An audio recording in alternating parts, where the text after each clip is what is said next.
The audio, whoa, yes, the audio is probably very quiet. I don't know if anybody even heard me beforehand, because I've got this set up where my speakers are also feeding out, so my microphone will be picking up the speakers, and you get this woo feedback. So I have to turn them down when I'm not recording, and also when I am recording, my speakers have to go all the way down. That way, yeah, I don't get this crazy feedback loop going on. Let me just test my audio now. How do I sound? I don't want the game sound. I'm sorry. I'm not putting the game sound in because I don't want any music that may be claimed later on can still retroactively claim my video. Like, so if somebody buys a license to something that's quote-unquote free, then they start claiming any video that's using that audio, you know, because they now are the licensee or the license holder. I can't use even stuff that's quote free because videos that were using free music are getting claimed because someone buys the license and then starts claiming videos who people are using that music. I have the game audio to 5%, so I don't want you guys to be able to hear the game, unfortunately. But hopefully you guys can hear me talking. If you can't hear my audio, thank you for telling me, Naz. Appreciate that, because I would have kept going with my volume on 1. Anyway, I did get a little bit of info from some people saying that the left side was louder than the right side. So I changed that. Hopefully that's not a thing anymore. Hopefully, I mean, obviously if I'm facing the left side, you're going to hear me more than if I'm facing the right side. If I go, whoa, you should have this sweeping effect because I'm using 2 mics. But in general, I'm going to be looking at my screen, so I'll be sounding like this. Let me know if, like, when I'm talking like this, does it sound too much to one side? Alright. Broke Oak, a good stream. Bye now. Take care, Broke Oak. Hello, I'm your stepson's friend. Thanks for stopping by and saying hi. Okay. Sure. That's random. That's very random. Let's go ahead and, nope, not new game. I'm not actually testing a new game. Let me restart that. I'm going to be testing a specific part of the game. I need to, in today's episode, we're going to remake a cutscene to make it more cinematic. So this cutscene is going to be changed. This will be auto-run, and instead of giving the player the agency to run up and walk right here and talk to him and yada yada yada, we're going to fade out the screen, make the characters invisible, and put down a little move event, and then have these characters play out like this. So most of the dialogue and everything will stay the same, but the way that it looks will be different. So like that whole move event and all this, we need to change that. It shouldn't take too long to make it a little more cinematic. But we spent yesterday adding custom animations and sound effects, and we updated the project with new stuff and made it so that all of these have custom animations now, and we'll just run through them. You're not going to have all these trinities. I'm putting them on to look at the animations. I feel like that one's a little much, but I'm not going to mess with them today.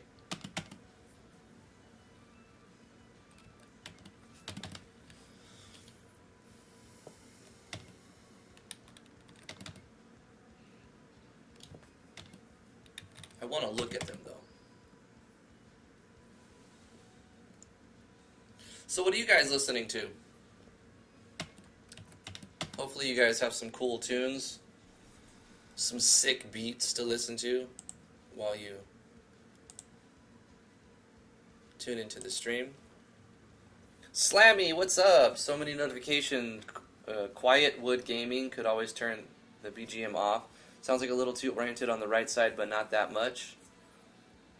Chaos, what's up? How are you guys doing? It's good to see you. It's good to see you.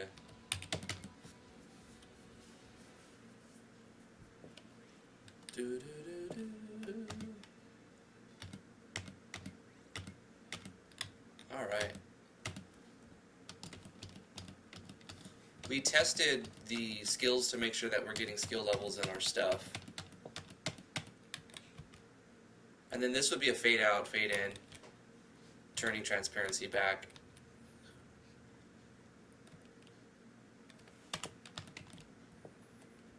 How much money does the party have? We could probably get some new weapons. Let's buy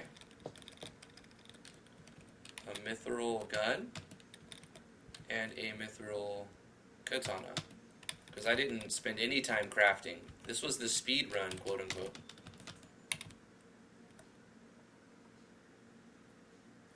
I'm good after watching you again. I got inspired to mess around in MV and even XP to learn both programs even more. Oh, cool.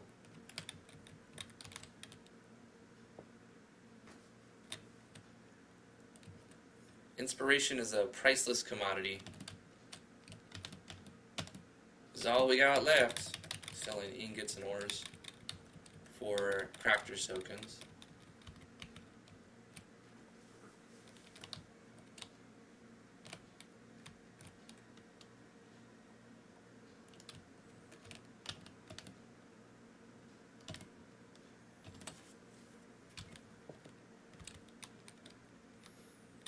Now that we have Dark Hero in the party, his biggest fan should say something different. Oh my god, it's Dark Hero. Oh, looks like we have a text bug. Let's fix that real quick. I forgot to do the /C to turn off the color. That's a little tiny fix. Small fix, not a big deal. Just have to find the map.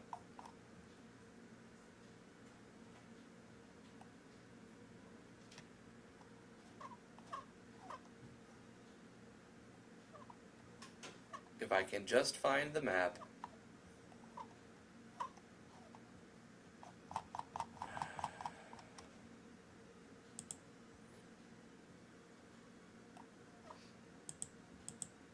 The inn, okay. I should organize this side better.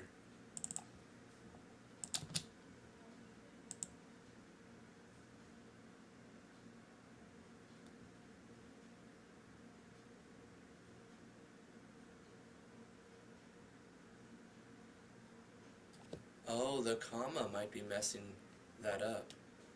Maybe I do that with a space.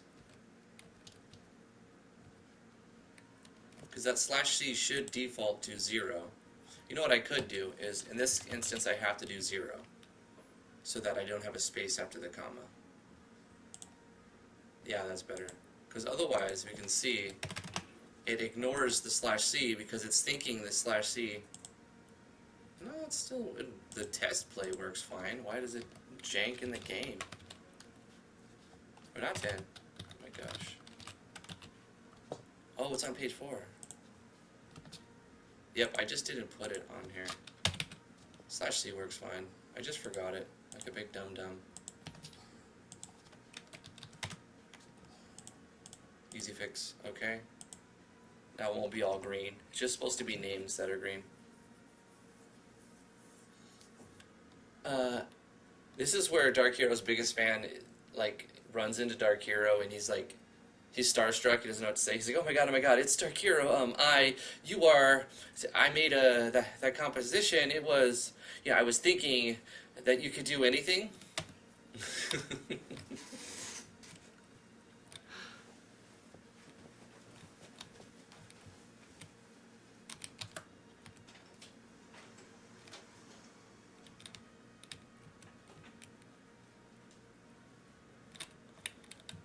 I need to add some more NPCs in the town, because it feels a little empty. You wouldn't expect a lot of people to be walking around in the freezing cold, but there should be some more people, at least. There are people in the houses, and it really does make sense that there's not a lot of people out in the freezing cold. But there should be some.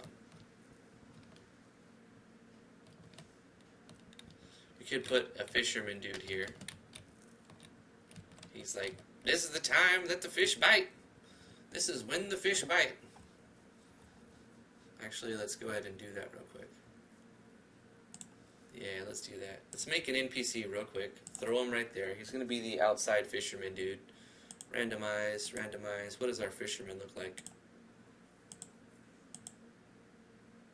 Kind of want him to be like an older gentleman.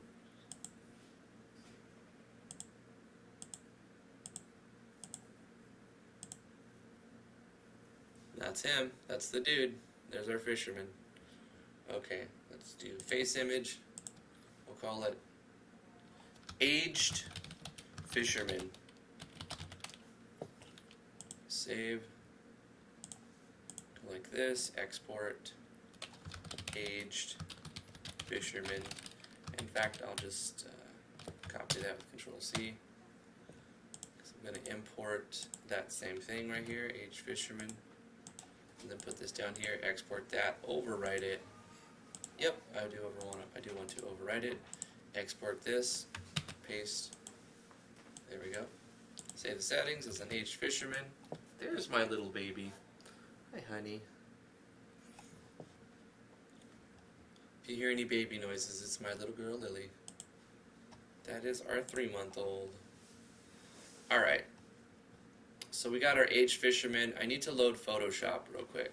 So let's do that. Photo chat. Can you do the loading?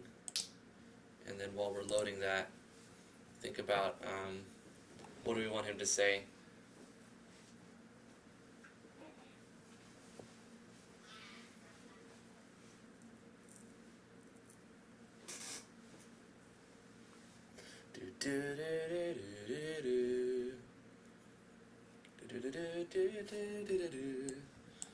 Alright, let's go ahead and open. Whoa, bro.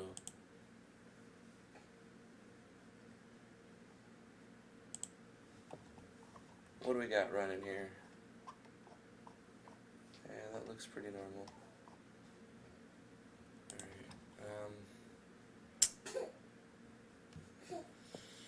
Alright. RPG Maker. MV. Legendary Driftwood 1.62. IMG. Characters. Aged Fisherman.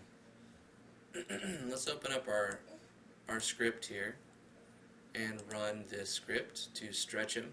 The Insta-Stretch-O-Matic. And there he is. And let's go ahead and open the SV actors, the Aged Fisherman, and run our second script for the battlers. The Instant Stretch-O-Matic 9000. Looks like we had a little bit of a weird pixeling on his battler. It stretched out a little weird here. It must be the beard or the scarf or something causes things to be one pixel. Doesn't play nice with my script. The good thing is I don't expect to ever have to use the battler sprite for this guy. So I'm not going to worry about it. That's perfectly fine. But now, on the world map, or not the world map, but on the...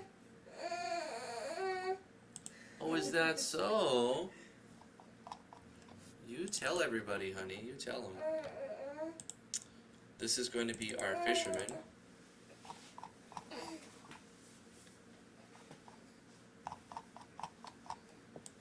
Our aged fisherman, he'll be right here, and he's going to say, show text / name, and the name will say, aged fisherman.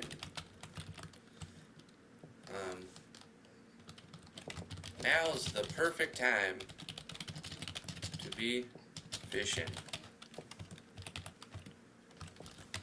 Right about now. Fish like to bite. They seem to prefer the cold. And I have to make room for the way that this is formatted. I could go like this, and it should be okay. Because you won't see Aged Fisherman on this first line, it'll be above it.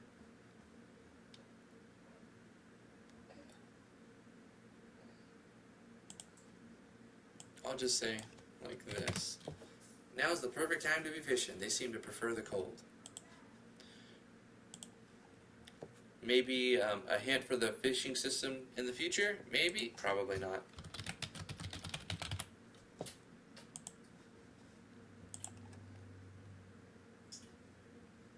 When is Lily's debut trap album dropping? I need to know. I don't know, Mushi.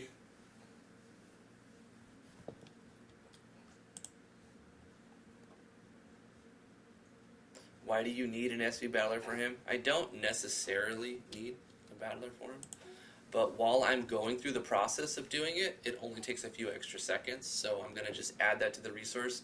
If for some reason I make it so that you can attack townspeople, I'll have all the battlers. And then you can become this evil, I don't know, tyrant who just slays town folks randomly. And they all have their own battler. I never know what I'm going to do with the game, really. I take it one step at a time. I just like to be prepared. Alright, so we got one new town member. I need to redo that cutscene, like I said, and also start working on moving the arena system from broken maps to actually the igloo area. AJ Misama, he says, hi, I knew. Welcome. Hopefully you're having fun working on your project. You're new to the channel, or you're new to making games, or you're new to the engine, or what's your story? Yeah, so we got that. I do need to keep testing collision to see if there's any places I could walk on walls. I've painted all the regions here to disallow that. Okay, Zayman, what's up? How are you? Keep testing for wall walking, water walking, walking through trees. It was the baby, I swear. Uh-huh.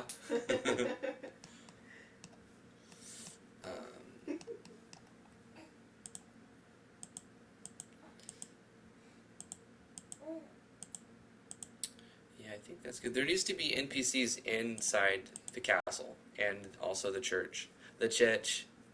So let's make one guy for the church since we're doing this. This guy will be the one. We'll just change clothing from the armor to more like robe-y. Like this. There we go. And this will be face image of church goer. Church goer 1. And we'll copy this. And then we'll export this. Close it, take the damaged one, import the churchgoer 1 PNG. Is the expert overwrite? Yes. And the battler, you know, just because, in case. Save the settings as churchgoer 1. I just go throughout and do all the steps. Mushri can be the producer for Lily's album. The tracks would be fire with her legendary baby noise lyrics. Track 1, Goo Goo. Track 2, Gaga. Gaga. No, that would be copyright infringement. Like Lady Gaga would be like, Baby Gaga. Lily Gaga is infringing on my copyright. She could be called Baby Gaga. Baby Gaga. Yeah. Lil Lily. That's her rap name, Lil Lily. Oh, Lily. Proud Game Maker. How you doing? Good night to you too. The realest baby alive.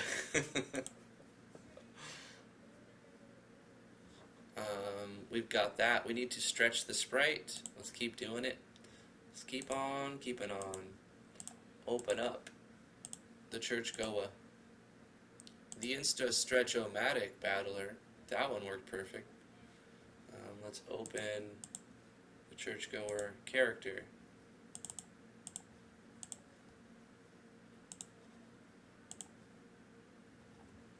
Very nice. Can you add tea in the game as well? I mean, there's several drinks already in the game. I think coffee's in there. Orange juice.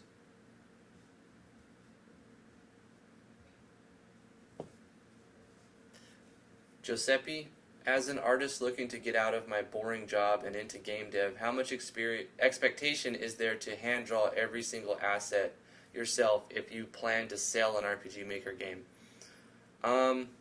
Giuseppe, that's a good question, actually. There is an expectation to have some custom assets. When you start using the assets that are built into the engine, you're probably going to get dunked on by the actual game devs who have been working on projects for a long time. If you just buy the engine and put out a game with all of the default stuff, it's going to look like 90% of the garbage out there. You might get a few sales, but I don't think you're going to make any real money on it. If you want to get a good hit game and make 4 or 5 digits at least on it, then or more, unlikely, but if you make 10 grand on a game, then I would say that's pretty good on an RPG Maker game. It's a start. You're turning a profit if you don't spend too much time on it. If you can put out a game every 9 to 10 months, you'll end up reusing some assets. So it depends. When you say how much expectation is do you want to just make one game, or are you trying to switch career into putting out a game every year? Because if you're trying to switch career, you're going to have to put out a game every year or every 9 months. And when you're doing that, the first game will be the absolute hardest, but you'll get residual resources that you're not going to use in the first game. You're probably going to want to handcraft as much as you possibly can, but then you're going to contract people out to get the other stuff done. Willing to do my art, wasn't sure if taking a few shortcuts would be detrimental or not. A few shortcuts here and there is fine, but take shortcuts on, let's say, using well-known plugins, so you don't have to code those plugins. Use the resources that are out there on the forum that are free for commercial use. There's a ton of really nice looking stuff for free, so you don't have to hand draw all your stuff, absolutely not. But if you want it to stand out, you'll probably have to do lots of scouring forums and handcrafting at least a niche out of your all of your assets. I would say minimum you want to handcraft 10-15% of your stuff, and then outsource non-defaulty looking stuff. You can buy asset packs like DLC, like the First Seed material or the Fantasy R set, but then once again you're going to run into the people have already bought those and put out games using those, so it's almost the same thing, but you have less people have seen those. Putting out a game using all default assets is perfectly fine if you just want to make a fun game for your friends, or you want to tell a story. That's perfectly, there's nothing wrong with that. But if you're trying to become a indie game, switch career to putting out a game every 9 or 10 months, you're going to have to fill all of the roles. You're going to have to be your spriter. You have to be the artist for all of the backgrounds and the images. You're going to have to do the sound design. You're going to have to make music. There's plenty of ways to do all these things on your own. If you look at a good example for this is obviously Toby Fox, right, for Undertale, but I'm going to do something a little bit less known. A guy named Eric Barone, still massively successful, very well known. He goes by Concerned Ape on Twitter. A guy named Eric Barone, he was working a job. I don't know what he was doing, really, an accountant or something. I'm not absolutely sure. It's irrelevant, actually. But he was working a job while he was teaching himself how to code C++ and how to design the music for a game, how to do pixel art, watching tutorials on YouTube and other resources, I'm sure. And so it took him a few years to learn all of the skills he needed to produce a game. But he created Stardew Valley. I don't know if you heard of that one. Fantastic game. But he did it all himself. Just very similar to Toby Fox, and the guy's made millions. Yeah, so it's you'll have to you got to wear all the hats. You have to do it all if you want to start the studio. Because when you start hiring people to do all these jobs for you, you got to look how much you're going to make, and then you have this overhead. And if you have a lot of overhead, you're not going to make any money. You're going to pay for the studio to keep the machine turning, maybe if you're lucky. So you got to do it all yourself and pay a few people 1099 contracts. So you're gonna offer, say, I need this tile sheet, or I need this sprite sheet. If you can get it to me in 2 weeks or 3 weeks or whatever arbitrary time frame that works for your project so you can use it, you offer a set amount for that. If it's up to this quality standard, you maintain good on all your deals. Don't pay everything up front. You try to come to a good working relationship with people in the industry, because if you start getting shady with people, people are gonna know immediately not to work with you, because forums, people will like just spout, You'll get blacklisted. You'll get blacklisted. Thank you. But yeah, also don't be a fool. A lot of people are looking to scam in every circle of every field. There are scammers out there. So do research. If you find someone who says they can do this for you, ask for examples, ask for rough drafts.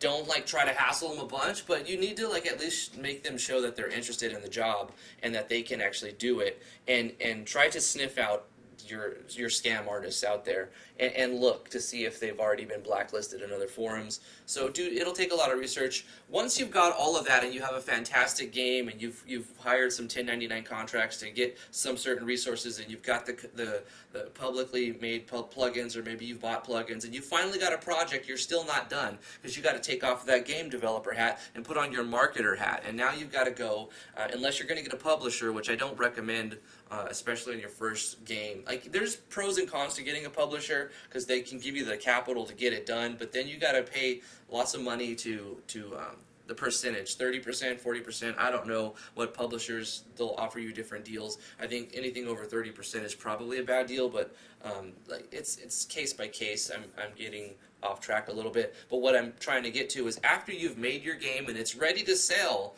you're still not done, because you got to wear that marketer hat and go onto social media and start promoting your game. Because you could have the best game in the world, but nobody will know about it unless you make them know it, unless you let them know about it, unless you kind of put it out there. You can't just throw it on Steam and expect it to sell, because it's just not going to happen that way. It could be the next Undertale Stardew Valley, and it won't get the traction that it could have got had it been hyped in the right circles. So find YouTubers who are willing to play your game. There's a lot of people who play for free. I sometimes play games. I used to play a lot of games. I don't play very many anymore, but maybe pretty soon I'll get back to that. But I do it for $20-25 just to play through the game and put a video out. A lot of people will do it for cheap like that. Some people will do it for free. Obviously, the bigger channels are going to want more just because they have higher numbers and they can ask that, right? But basically, when you're done with your game, you gotta market it. Did you major in game development? I majored in game development through Hard Knocks Live, the School of Hard Knocks. No, I majored in music composition, AJ Misama. As odd as that sounds. I just have always had a passion for video games. I played them since I was a young kid. I remember playing Nintendo, the original gray box NES, and I've basically been hooked on video games ever since. So when I got a computer, luckily when I was 13 years old, or 12 or 13, I had access to a PC, and ever since then I've been just messing around with anything I could do to. It started with MS Paint, right? Actually, it started before MS Paint. I had this one Spider-Man paint program on my old computer. It was 120 megahertz. It had 16 megabytes of RAM, and it had a 28.8 kilobit modem. That's to date myself there. That was my first system, and I started drawing faces and anime characters with that paint type application. I never really got into making art assets very much. I bought a graphics tablet a little while ago and started sketching some stuff, but I would say I'm not good at it.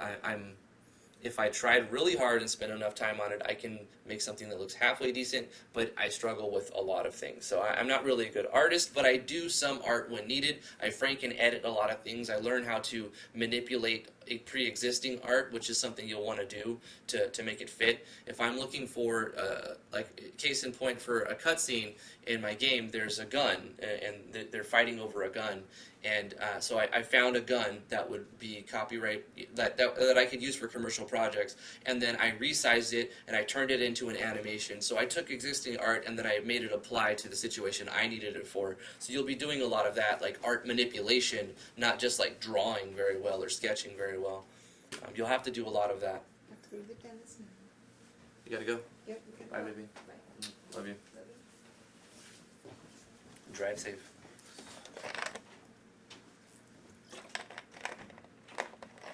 How much money do game dev sheet in a year? You know, it's different for, I would say on average, 0. On average, most game devs make nothing in the year. Now, you have your 20%, 15% of them who make good money, and there's a percentage that make enough to keep their studio running. How much do they make? It depends on the game, right? Is your game selling? Did you put out a game? Is your game finished? Is your studio currently just paying people to make resources and you haven't made a game yet? Most of the cases for game that I've seen in my experience are people who are trying to get into it, have not made a game yet, but really want to. And a lot of the people never finish their game, unfortunately.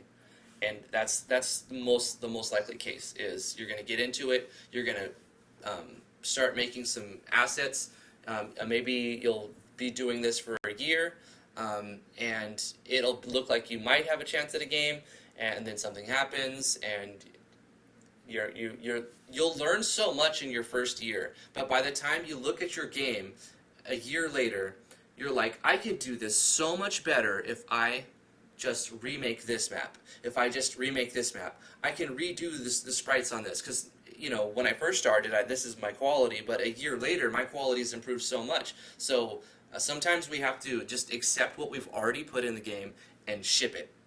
And so if you can manage to finish a game and put it out there, even knowing that if you had to go back and restart it, you could do it better, because if you didn't get to that point, then you haven't learned anything. So if you can kind of overcome that, then you'll be able to put out a game. And it's not like saying like you're accepting subpar quality or whatever, but to you it'll feel that way. So it's a tough challenge when you see your game a year after you create it, and you're like, if I could redo this, I could do it so much better. I don't want to put this out to make people think this is what I'm capable of, when I'm capable of so much more.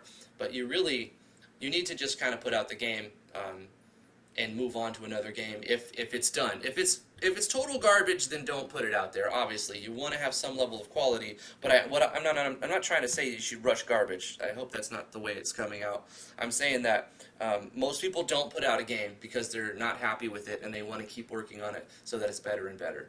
That's why I put out this game that I'm working on now 2 years ago. Because I knew that it wasn't ready yet. It wasn't like what I wanted it to be, but I wasn't going to quit working on it. I put it on the back burner after I released it, and I was like, there's going to be some bugs that I have to fix, and then I'll do a patch. But then I'm going to let that be for a while.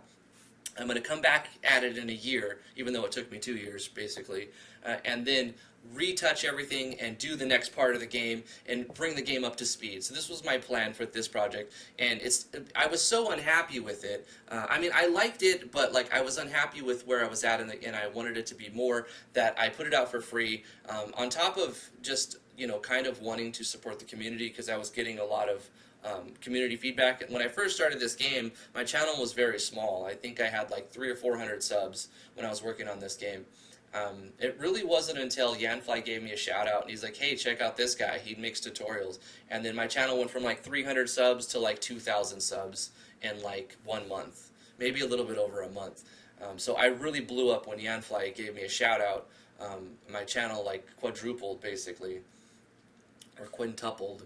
And then from there, it's been a slow grind where I get more subs, but my view count stays about the same. So, and that happens for all channels. I'm off topic now, but that's okay. I need to get back to what I'm working on. But you've asked some really good questions, Giuseppe. So thank you for stimulating the conversation. I hope you're having a good day.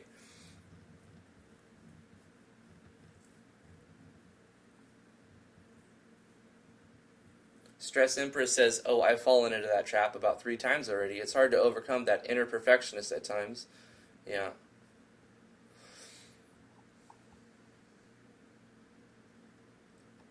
I do recommend like staying plugged in. If you're new to the scene, get plugged in. Get community. Work with a community. Like, not saying that you're gonna have a bunch of people working on your project, but you need to stay plugged in. So, like, join Discords. Hey, join my Discord. Links in the description. Self plug, but it'll help you too. Join the Discord because there's a way. That's a one form that you can, when you're ready to put on that marketing hat, you'll have people who already know you and want to see what you've been working on and want to test out your project. And it's also good. You don't want to just start marketing when your project is done. You want to start marketing when you have an MVP, which stands for minimal viable product. So when your project is to the point to where it's like a playable game, it's definitely not polished, and it's not. There's a lot of bugs, and the assets aren't all there yet. But that you still have that MVP. You know, you've got like your basis idea, and you can move around, and you got your enemies and your database is starting to fill up. That you've got your MVP. So once you've got that MVP, which a lot of devs will call alpha, then you want to start your marketing then. And you don't want to hit it really hard, but you want to get people aware that there's a game called this. And what is the thing that's going to make your game stand out? If you have one of those things, it'll definitely work a lot better. Any type of interesting things like, the female protagonist. That's not a big deal anymore, but I remember a couple years ago that was like, hey, there's a female protagonist. That was a catch, that was a hook for some people. Yeah, no problem.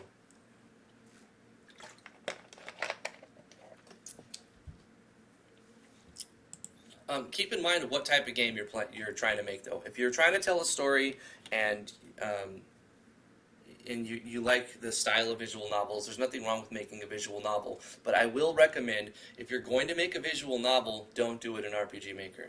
You can, but I would recommend using an actual visual novel maker because there's resources that work better with V&M. Nah, it's cool. I like these conversations, Giuseppe. I mean, that's kind of like why I like live streaming, is because I get these interesting questions, and then I go off on a tangent sometimes. And I don't always have a strict schedule of what I need to get done. The game gets done when it gets done. It's a free project. I'm not working under any deadline. I'm doing my other things in real life. And when I have time to stream, I allot that amount of time, and whatever happens, happens. And I work on the project a little bit off, and I work on the project mostly on. And I haven't done a whole lot this episode, but that's fine. I've made a couple of assets. Let me jump away from making assets here.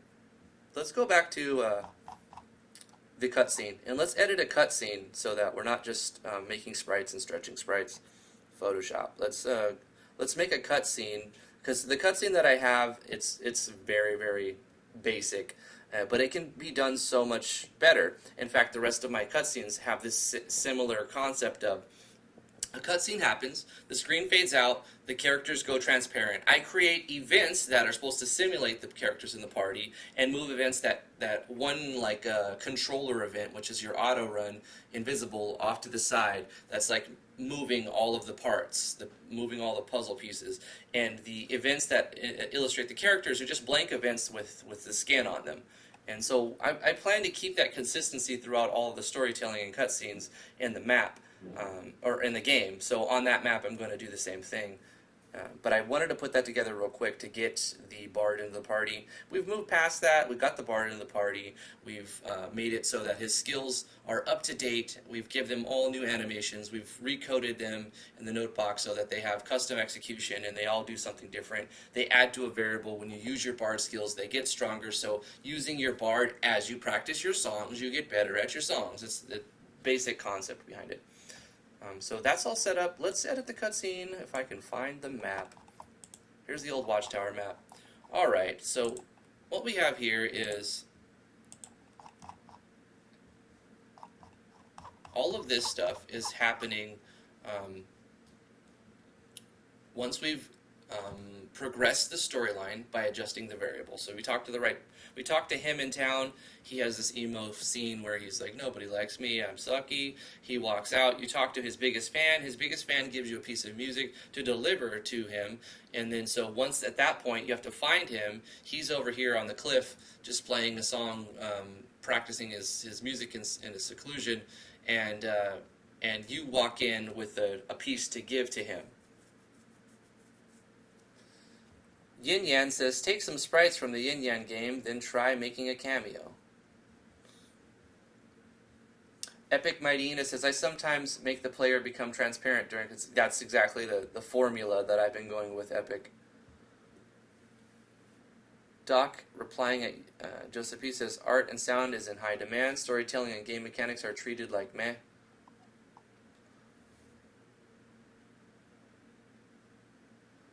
That's interest stress. Stress Empress says, the only good thing is that now that I'm comfortable with my maps, I can finally feel good about working on the story and events. I have so much trouble making maps that I'm happy with, and I often just be like, it's good enough for now. Fisherman, you made a fisherman. Hey, noob.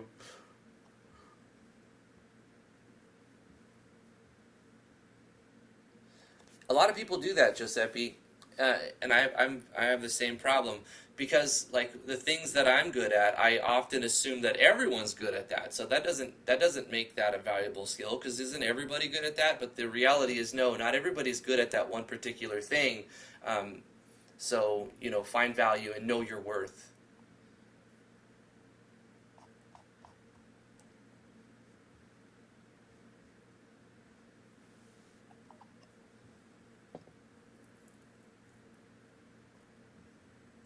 What's this question, Skull Games? I have been working a lot to make a kind of action sequence of my own.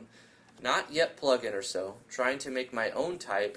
Is it worth, or should I just go for yep action sequence? Skull Games, are you talking about a scene map sequence, or are you talking about a scene battle sequence? Are you in the fight? Because if you're in the fight, I recommend you use Yanfly's action sequencing. If you're on the map, like a tactics-based type of battle, then yeah, I mean you're not going to use action sequencing there. You're going to just create your own sequencing manually with sound effects and move events. Okay, yeah. So go with Yep, Skull Games. Highly recommend. Put in Core Engine, Battle Engine Core, Action Sequence Pack 1, 2, 3, and just spend some time messing with it. I know it's like, I don't get it at first, but read it, scroll through it, and look at examples. Copy other people's examples, and then change something here. Change something there. Don't forget to add weights when you, because remember a couple episodes ago in the live stream, we started looking at what happens when you don't put weights in action sequencing. It skips past things.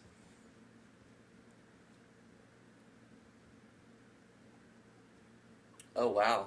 Yeah, Giuseppe. Imposter syndrome is real, yeah. Everybody gets it, though, especially YouTubers.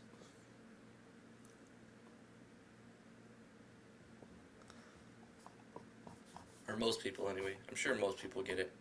Like I don't even know why I should be hanging out with these people. They obviously know way more than me. But you have to surround yourself with talented people who are better at things than you are better at, than you are good at, because that's how you get better. If you surround yourself with, if you're a musician and you play with other good musicians, you're going to pick up little riffs and tricks and like chord progressions and all kinds of valuable skills by playing with better musicians, and that translates to whatever field you're in. If you're doing martial arts, fighting against people who are better than you it's going to make you better inevitably. So yeah, hang out with people who are skilled at what they do.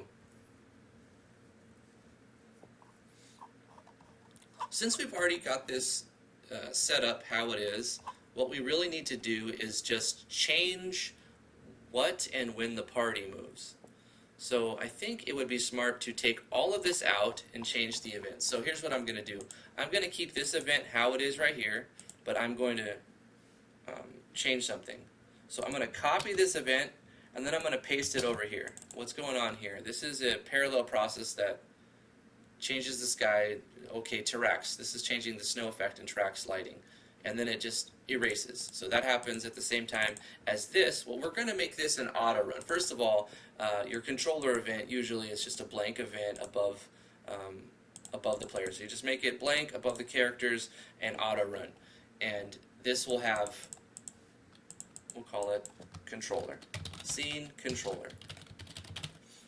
And It'll have the same conditions, so when you walk into this map without being on the right quest progression, where you haven't done all the quests up to this point yet, it won't happen.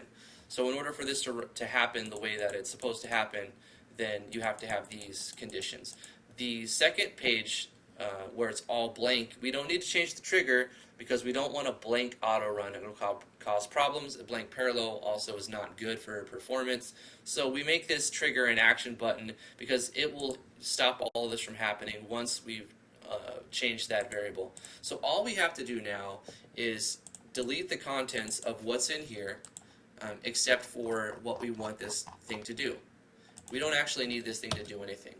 In fact, he should still only be here like that if this is on, and once this is off, that should be gone. So what we're going to do now is take this, copy this, and we're going to have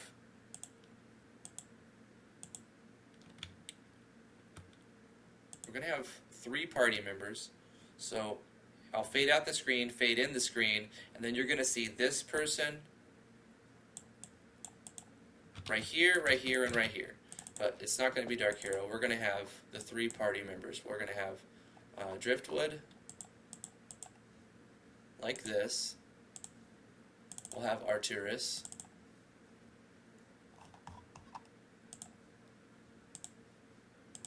And we will have Olguin. So I'm creating a blank event. Of course, I'm going to change the name. So when I reference them later on, it's not confusing.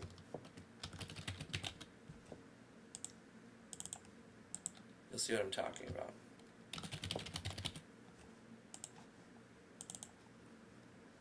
And they all will be, they will all appear once the quest progression is in the right spot, and they will all disappear once the quest progression has gone past that. So we'll have one issue here with the player having a collision error. So what we should do is go like this. So the player will be right here when they're teleported in. Let's double check the teleporter just to make sure. So we'll go to the world map and look at this teleportation or transfer. And see that, okay, this is where the player is transferred. Okay, so the player won't have a collision error and stop a move event and whatnot.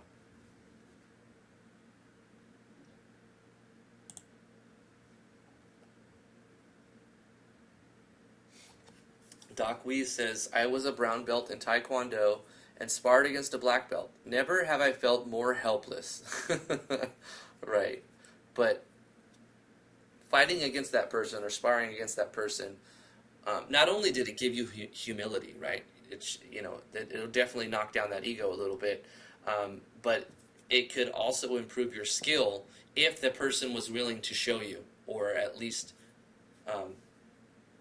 put in an effort into improving. If he was a good sport, then you're going to get better. And even if he's not a good sport, you can pick up on things.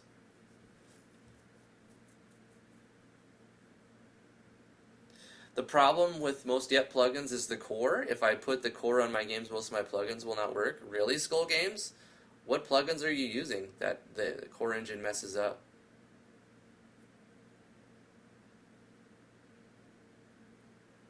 Sometimes you gotta just decide, what do you want? Like, you can't have all of the plugins that you want. They will not all play well together. I have a lot of HimeWorks plugins that I used for a long time. They don't work anymore, just because they're just not kept up to date and they're not compatible. Luckily, a lot of the functionality in HimeWorks plugins has been put into other plugins by now. But yeah, even in this game, there's an Instance Actors plugin that I really like from HimeWorks. I don't know if it's going to work. So one of the features on the selling points, I guess, like, what is the game's features? Oh, it had a farming system. It has a mining crafting system. It has an arena, monster arena. It has a hireable mercenary system. I don't know if I can keep that hireable mercenary system as a feature. I might have to just drop it in this version because it may just not work right, because the plugin no longer works, going from 1.3 to 1.62.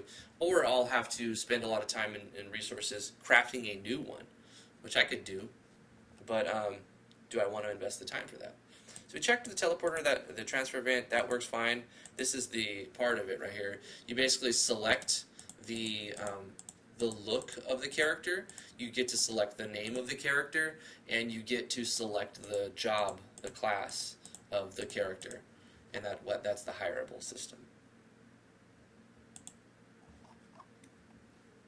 And it's stored in actors 1001, 1002, 1003. So technically you can do that, you can have like 2,000 actors, but I don't see why anyone would do that.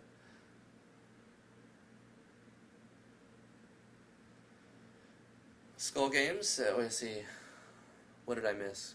Treat the combat like your favorite child, basically. Says Doc Weeze. Giuseppe, I see you use a lot of script, but I thought the selling point of RPG Maker was that you don't need to be great at code. When do you know when the base features need that little extra touch? Giuseppe, I know the selling point is you don't need to know how to code, but that's not the same as you don't need to use scripting, because this is, with any programming engine, you're going to need to use resources that are available. There are plenty of free plugins, which is using JS, available out there. You still have to learn them all, right? Like, you don't need to like recreate them or modify them, but you need to learn how to use them. You see, I have a lot of plugins. I do. Other games have even more. You don't need to have as many plugins as I do, but I guarantee that your game will be much better if you have some. Can you get away with having only 5 or 6 plugins? Absolutely. Can you get away with having 0 plugins? Probably not. And if you do, then you would have to definitely go to your common events and create like pseudo plugin scripts inside your common events. So you can make a game without plugins, but it's going to save you so much time in the long run with the functionality that is added from plugins freely available. If I worded that correctly, you'll know what I'm talking about. You're going to want to use some plugins. You don't have to add 100, but look at one at a time. And you definitely don't want to add a lot at one time. Figure out one plugin, put it in there, and see what it does. Usually you don't go looking for a plugin, you go looking for a functionality. I'm looking for this feature. I want to make some sort of system where I can, I don't know, craft items and like maybe combined items to make a better item. Now you can manually make all that, or you can get Yanfly's item synthesis plugin.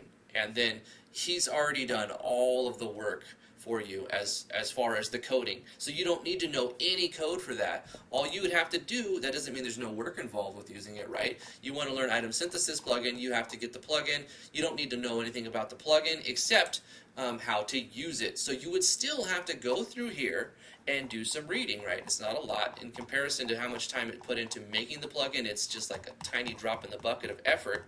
You read through the help file, you get an idea of how to use it, you go through the parameters one line at a time, you figure out, what does this do? Oh, this is text used for going to the item synthesis. Oh, so this changes the word that appears in my main menu. Okay, I don't want it to say synthesis, I want it to say crafting. So you change that. Okay, you go to the next thing. Do I want it to show by default? No, I want to unlock it. So I want the player to unlock it when they talk to some NPC, so you change that to false. Do I want to have it enabled? Well, maybe I should turn this to false too and enable it when I want it to. Should it automatically be placed? Yeah, I want it to be in the menu when I enable it. And you just go through one at a time. When you go to the item menu, what do I want it to say? Craft items? No, I want it to say smash items together. And you could just one thing at a time. Don't look at this as a big thing, because if you do, you'll get overwhelmed, especially with action sequencing. If you look at it as one line at a time, then it's just a lot of little things, right?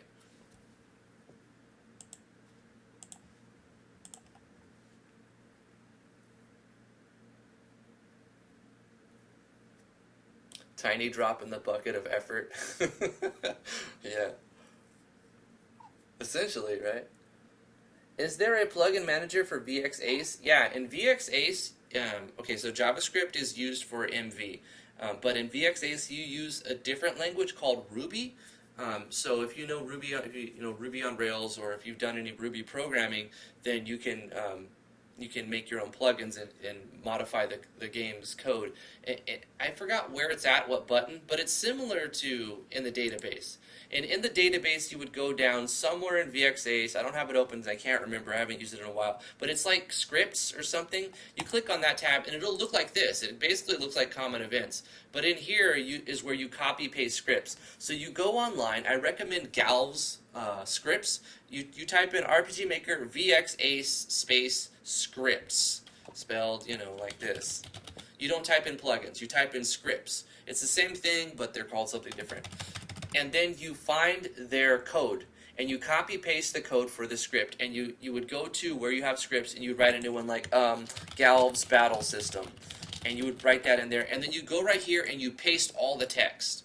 And then when you hit apply, the game will read whatever's in your scripts tab as if it was loading it as a plugin manager. So Rotvik, there's the same kind of functionality, but it's using Ruby programming with scripts when in comparison to how MV interprets it using an index.html and JS to load the plugin manager for plugins. So yes, but no. There's no like actual manager, it's just in the database.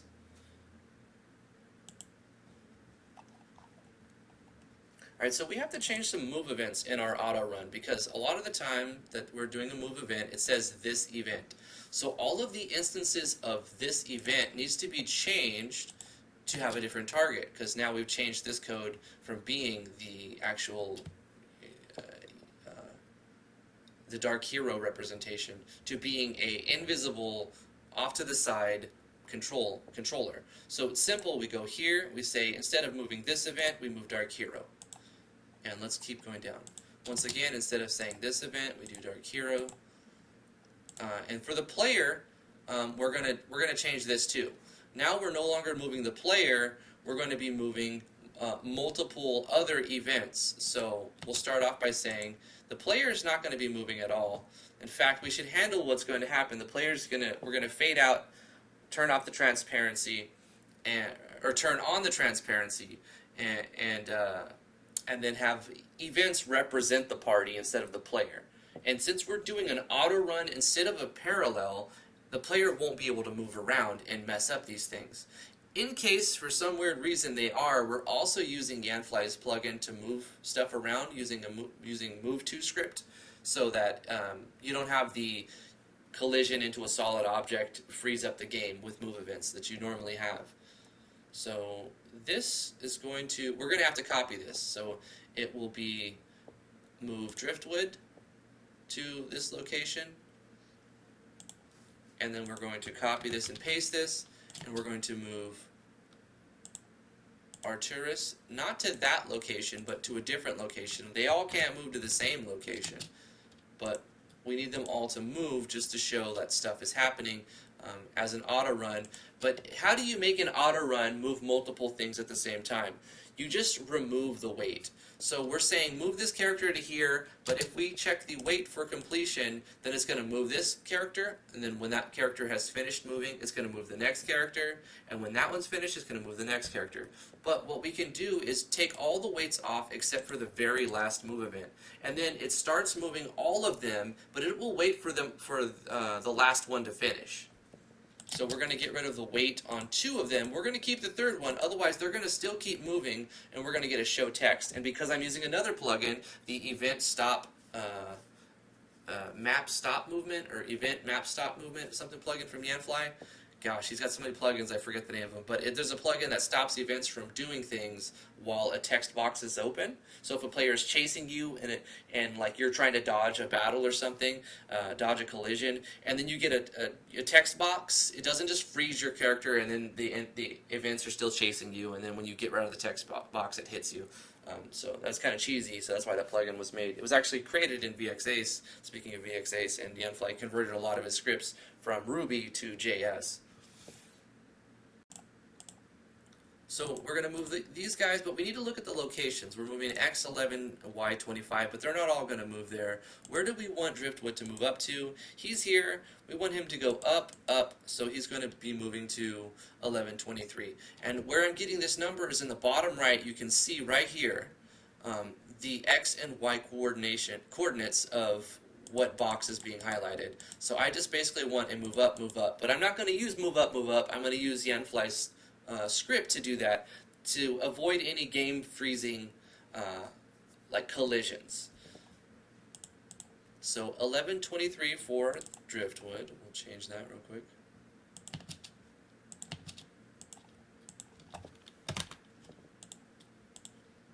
And the next one, Arturus, we'd want him to go to maybe here, 1023. Or actually, he'll back off a little bit. He'll move up to 1024.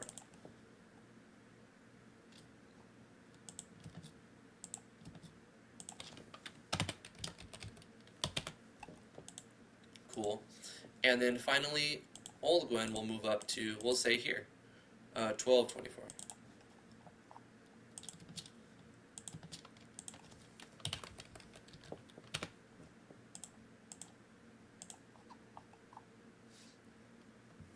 Alright, that gives room for this event to move as well. Let's take a look at this event's movement first. So we're telling this event to move. I should probably go now. And then he moves. So he's going to try to move to that location. And it's also waiting so that this text won't pop up until he gets to that location, which is right here where those rocks are. And then he turns up. Turn down for what? And then he's like, huh? What you got something for me? And then they all move. Wait. Okay, so what needs to happen is these three need to move first. So let's do that. Let's cut this and paste it before Dark Hero moves. So the auto run events, these guys are gonna, the scene's gonna fade out. Change battle back, change the road. Okay, this is just so if there's a battle, which there is, it looks like not a still shot of the image of the scene map with a blurry background. It actually assigns a battle background and whatnot. There's plugins that automatically do that too, so you don't have to do that. But I need to do a couple of things. What we're going to do is fade out the screen, and then we're going to turn on the transparency. So change transparency.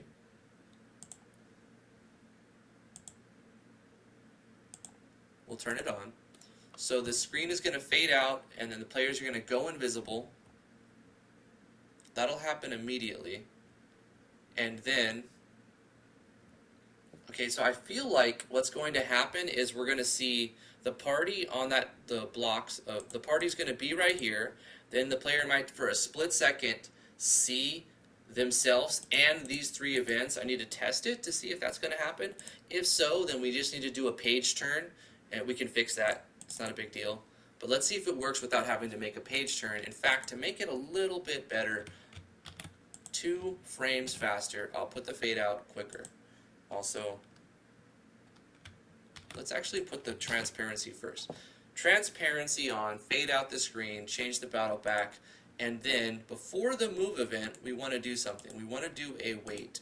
So we're going to wait 1 second, but 60 frames, and then we're going to reverse that right there. Let's turn off let's do a fade in. So we're going to fade in.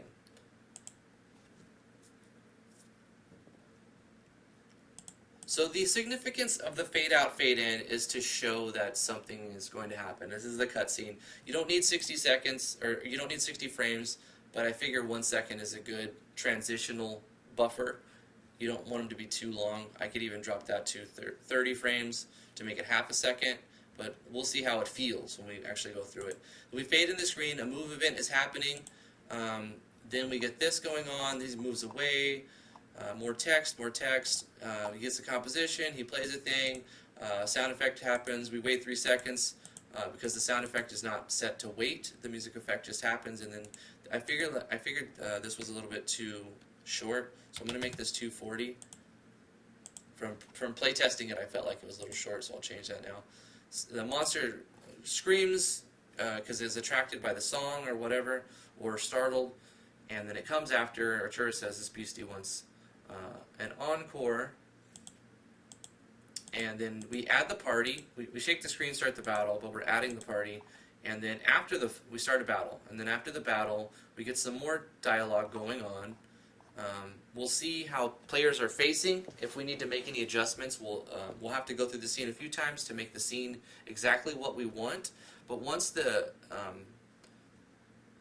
bard joins the party, the variables are going to switch over to this. But we want to do a couple things before this happens, right? So we need to have the party walk off the map, basically. So we'll force them off the map by making them walk down. So at this point, they're going to be up here. And we don't really need to know where they're going to be because we're going to use a script to tell them where to go. So we'll just tell them to go here. So we'll make Arturus walk down here. We'll make Driftwood walk down here. We'll make Olgwyn walk down here. And they can all move at the same time. But I do kind of want to know where this character is going to be. So these guys are going to walk up. He's going to walk down to here. These guys are going to... Did I ever tell them to walk back down? I don't know if I did. Let me see if I told them to walk. They've walked up, da-da-da-da-da, and this and this and that. Okay, they don't walk back down. So let's have one of the characters walk back down.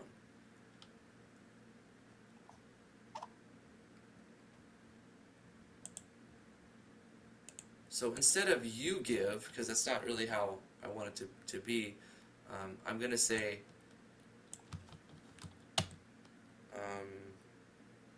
color of 11, Driftwood, hands over the item, which is the composition, to Dark Hero. And I suppose that doesn't need to be an asterisk.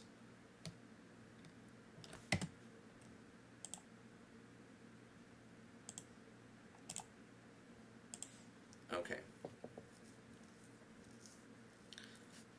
So what we can do is have a move event. This will have a weight on it, because you don't want it to say you hand him the item while you're still walking to him.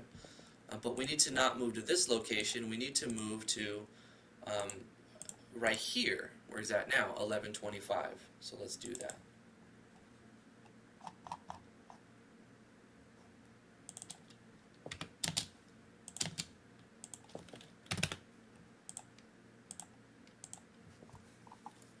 Also, we need to do a move event just to turn the characters from facing up to facing down when Dark Hero starts to move. So after Dark Hero says, I should probably go, and then we see a wait, let's do a move event of the three of them. Let's copy these. And he walks to where he's supposed to be, and then Driftwood would say, wait, but he wouldn't yell out, you know, autistically off the cliff, wait! He would turn around and face them and then say it, so we'll just kind of make a move event. Let's do a simple turn down. I said turn down. Same thing for this one.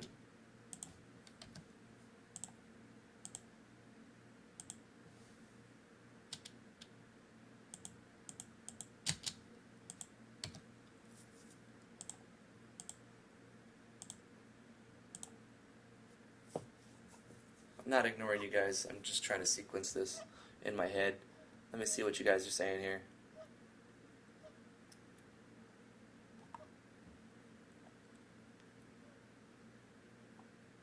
Well, you guys are chatting. That's cool.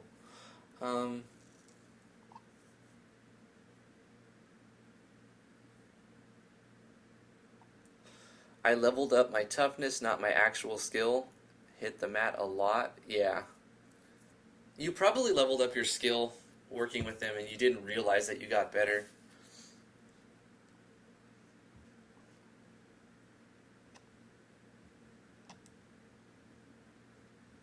Stress says it all depends on how you want your game to feel. If it's giving you the feeling that there's too much work for something simple, or something feels unsatisfying to use in the game. A good example is the base menu. I feel it's really cluttered, but it's not changeable in the base engine, so you need to use a plugin to change it. Right, you'd have to go into your games.js files to modify that if you didn't use a plugin. But there's a plugin, it's called Yanfly's Main Menu Manager plugin, to just change it easily. There's even a tutorial video on it, and I actually also have it. It's kind of old now and the audio is not great, but it's still a tutorial that could be useful.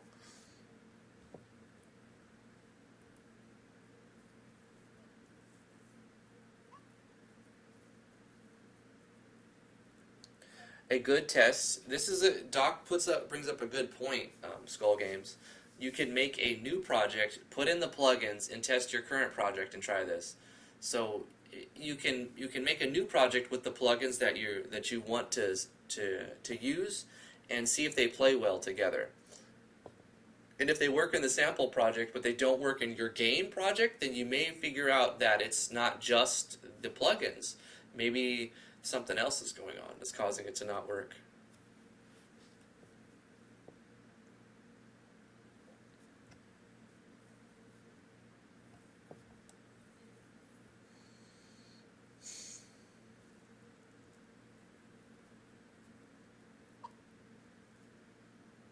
Look up Agile is a way to produce things that project managers use, similar to what you have to do in game dev. Skull Games. Is Agile an application or some software, DocWeez? I'm sure that's an acronym for something.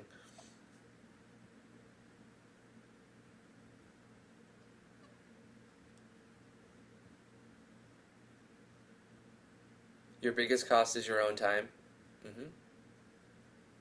You spend 40 to 80 hours a week developing things? That's a full-time job, man. How does coding work? FE Master chimes in. Are you still here, FE Master? Say something and I'll talk about coding a little bit. It uses JS.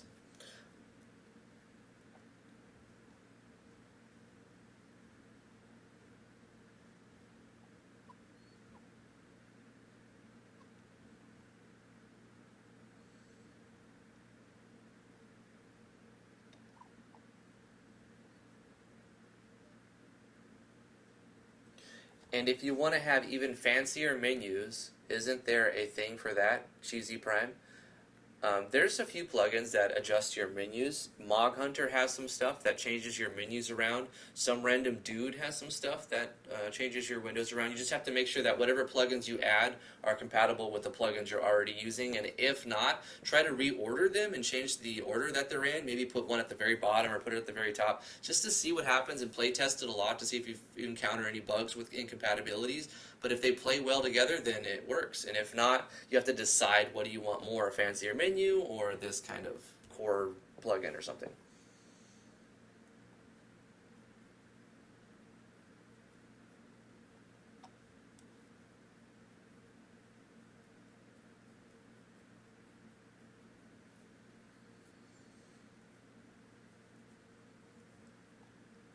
Coding is basically magic.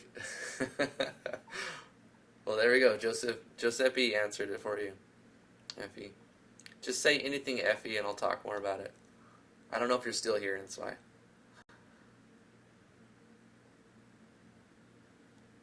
You gotta get those runes right or it doesn't work. Yeah, you gotta have the right kind of salt. Number one plugin rules in MV, always put yep on top. Yeah. Pretty much. I haven't encountered any situations where that's not the case yet. Luna Engine, yeah. It's still an alpha or beta. It hasn't. Archaea is great. She's a fantastic programmer and she's a great artist too. I love her, but I don't know if it's done yet. I don't know if Luna Engine is ready yet.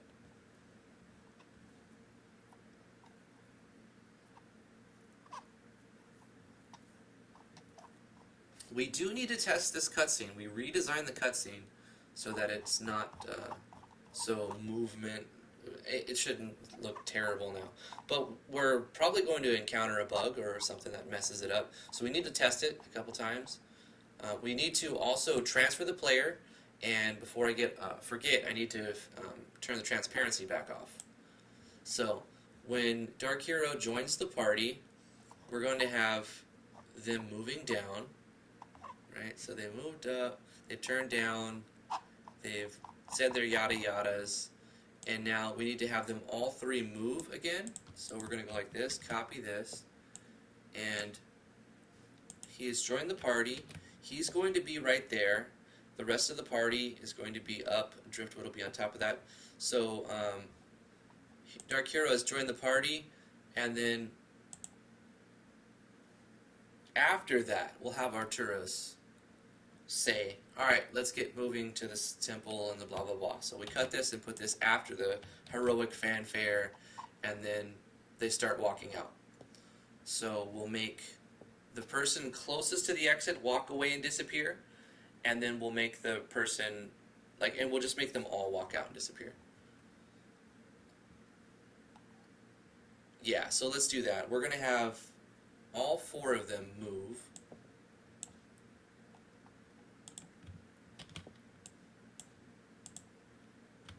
Like this.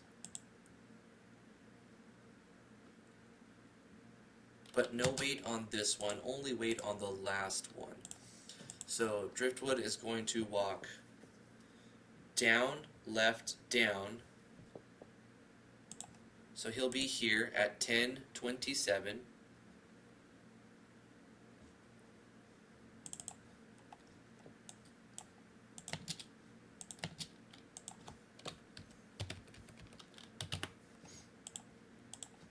And then Arturos will walk straight down.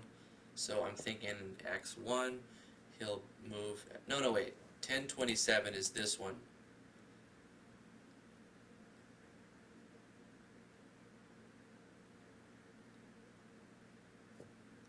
Because if he's going to be here, let's have this guy walk. Yeah, I got it. I'm going to make them all walk straight down, but the bard is going to go left, left, down. So he will move to 10:27. Dark Hero go to 10, 10, 3, 2, 1, no, 27.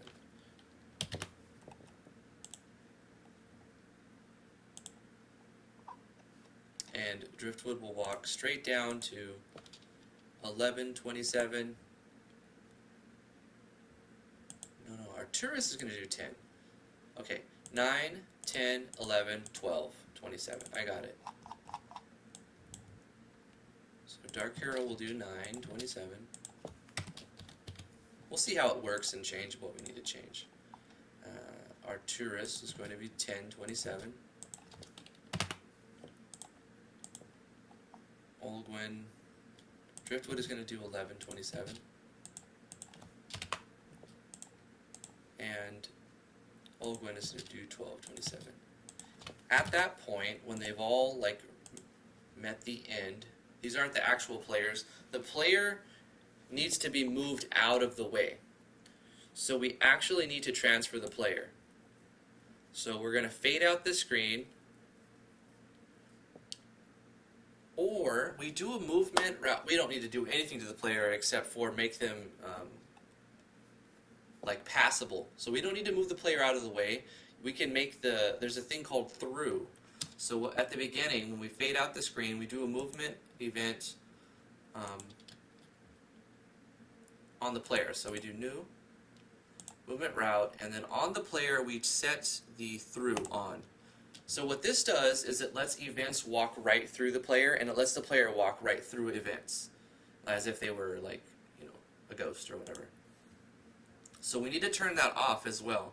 So when we get to the bottom, after this happens and they're all moved where they're supposed to be, we're going to do a movement route and turn through off for the player. Alternatively, we can see what event is walking and make that through, but it's easier just to toggle the player. After that is done, we can fade out the screen.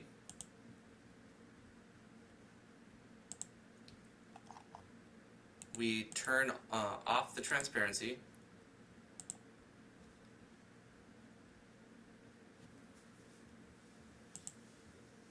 is the transparency? Here it is. Turn off the transparency. And then we do a transfer event. Transfer the player to the world map. Right here. Facing fade to white. Retain. I have to go to the bathroom. We're going to test this right now. I'll be right back. Talk among yourselves. I'll turn the volume down.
I'm back. Thank you so much for those of you who are stuck around.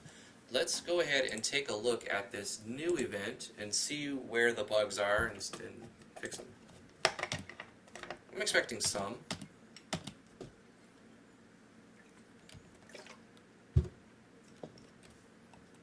Okay, that looked fine. Now we have the players walking up. Where did you come from? Why would you waste your time coming out here? I don't know, it seemed like the perfect spot to practice my music. I suppose so. Anyway, I should probably go now. So he walks down, goes to right here. Wait, I've got something for you. He turns up, huh? Driftwood walks down. Driftwood hands over the Dark Hero's fan-made composition to Dark Hero. What is this? Oh, this is actually pretty good. He plays it. It looks like this beastie wants an encore. It incites a battle. We do the battle. Let's just kill this thing. Striker's Minuet. Do more damage.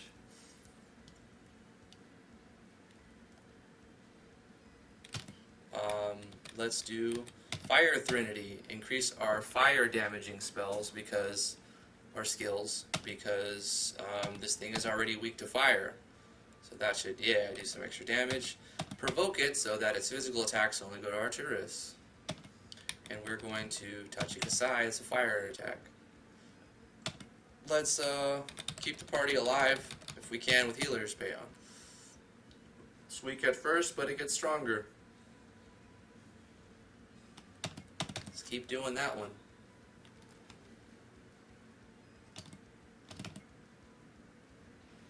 And we got him.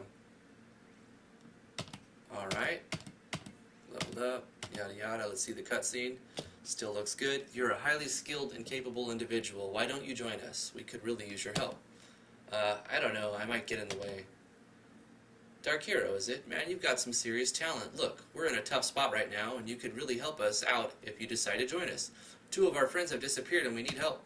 Disappeared? How did they disappear? For the story, they disappeared because Olgwyn's gun, they handled Olgwyn's gun the wrong way, and they didn't know what they were doing, and it's basically partly Olgwyn's fault. So he's like, we don't need to worry about the details of how they disappeared. They're missing now, and we have to find them. Will you help us? I'm sure that your services would be rewarded. Well, I suppose I could help for a while. Excellent. We have to find our friends Tiana and Lydia. Your help will be rewarded by the Coral Kingdom. Our friends were last seen around that frozen temple on the west side of this continent. So I just gave a little bit of direction for the player. Go here now, right? Dark Heroes join the party. We get the victory music, and then after it said, Arcturus is like, it's settled. Let's head to the temple in the forest. Once again, reinforcing, letting the player know where to go more than once. Temple in the forest. They walk out, and as they walk out, that actually played out beautiful. You know what we forgot to do? The fade in. That's the only bug that I see. So that's great. Let's do the fade in. Fade out screen, transparency, the transfer event, and then one last thing before we switch the page, the fade in the screen. So we transfer the player, we fade in the screen, change the variables to 3, so when we come back, this auto run doesn't happen again because it's on an action button that's all the way over here, and this is also gone as well. And so are all of these. So let's watch it play out again. This time I won't read it, I'll just kind of spam through it. And then we'll see if we go back into it, is there an error, is there a problem, which there shouldn't be. So that worked out beautifully. I like the new scene. Let's do it again.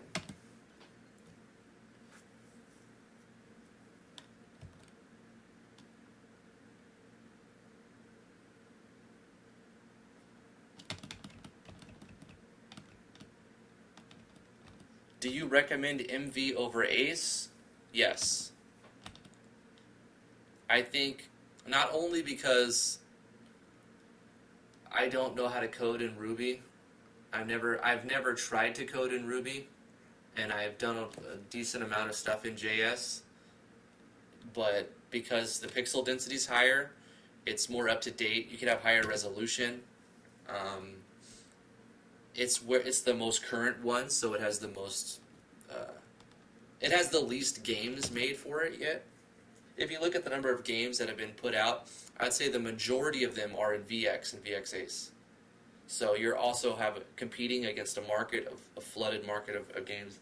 There are a lot of MV games out already, but I would say only like 10-15% are MV, and a huge chunk are VX and VX Ace. Huge chunk. Can we retreat? No, you do have to fight this guy, which is fine.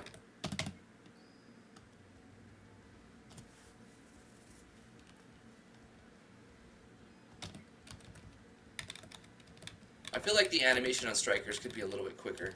I'm going to speed it up real quick after this, if I remember.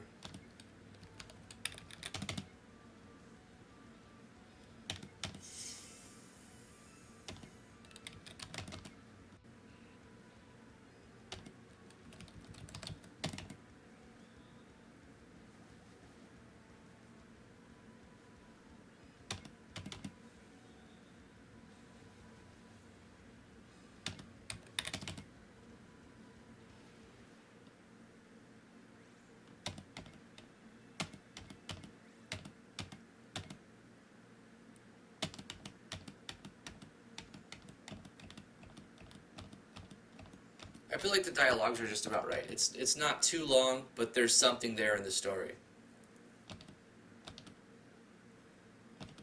Time to make my game in RPG Maker 2003. I like 2003, I really do. So if we go back in, it's all legit. Nothing here. There's no events, no auto runs, except for the screen tint and snow effect and whatnot. And that's that. We've updated that to be up to date.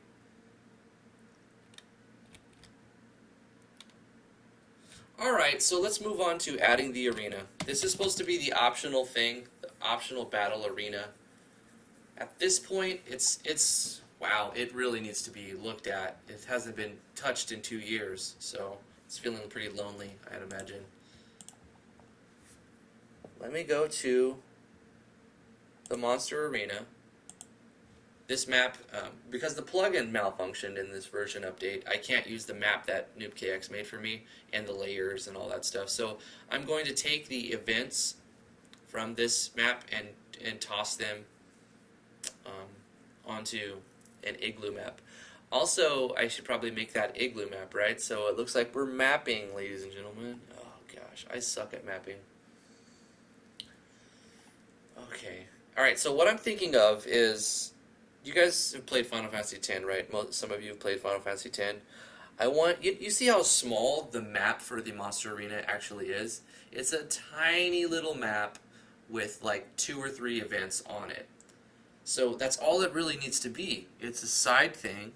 So I'm going to make a small little igloo map with like this system tied into it. So it's a massive system that operates on variables that are toggled throughout other aspects of the game, but it is basically on a tiny map. This map is even bigger than it needs to be. So we'll have this little underground arena in the snow where this guy is taking creatures and genes from different creatures and splicing them and making crazy monsters with them. That's the general idea. So let's make a new map. Okay, new map. This is going to be inside map. This will be called the Igloo, Arena Igloo. And the name in the game will just be Arena. And we'll make this a 29, or not 39. We'll make it a 29 by, it needs to be a little bit, so we'll see, 29 by 27. Will that will not cancel. That work? I'll pick music and other stuff for it. I suppose I can specify a battle back for it. It's going to be like frozen ground, so ice ground. Or I can make it teleport the player. It teleports the player to another zone even. For now, I'm going to keep it simple. KISS. Keep it simple, stupid. So we're going to make it like this. And have like an icy. I guess that would work, but it's not. Doesn't need to be spiky. Is there any other icy? Icy. There we go. It's kind of cavernous though. This makes more sense. Yeah, that makes the most sense actually.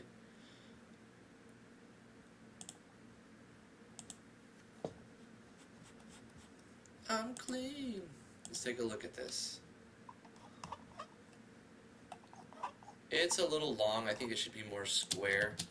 So let's go with 34 by 25.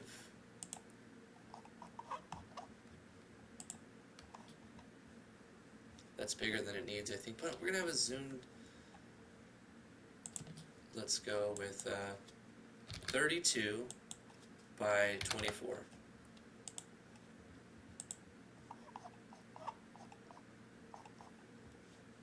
The y-axis is a little bit longer than it needs, I think.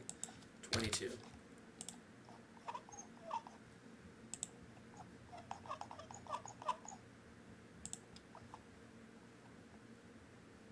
Yeah, that'll work. Okay.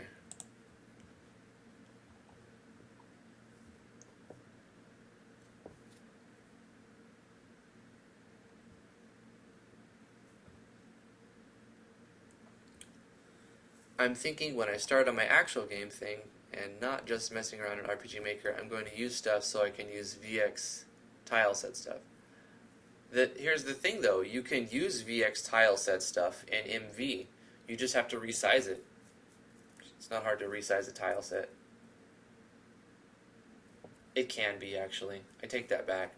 Tile sets in RPG Maker are very weird. It can be difficult to resize. But depending on the tile set, it can be doable. If you just download certain tile sets that were like fine in VX, it could be a pain in the butt to get them to use in MV. But yeah, Noob KX is really, really good at making maps. As you can see, his name is plastered throughout this project a lot, because every file, every map that he sent me, I put his name on right here.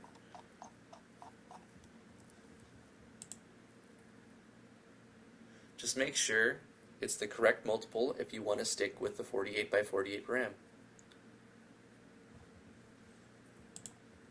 Yeah, because what do VX tiles use? 24 by 24, or do they use 32 by 32? MV does 48 by 48.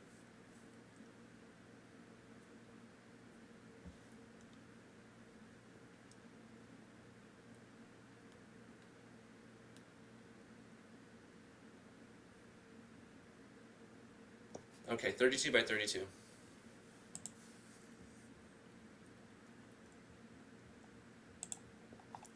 Let's do my favorite part, not mapping. Should be relatively simple though. I just need some frozen icy tiles.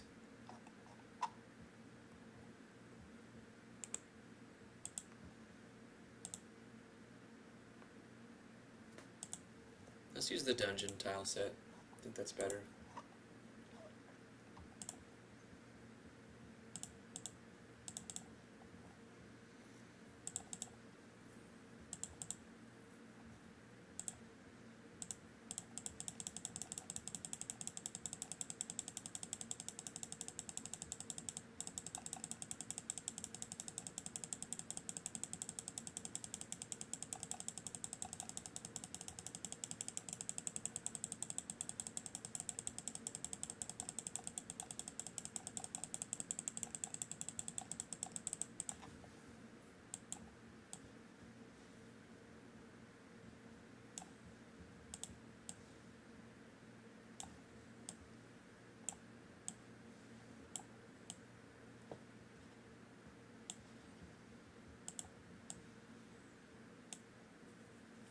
So, like, why is it square when it should be a circle?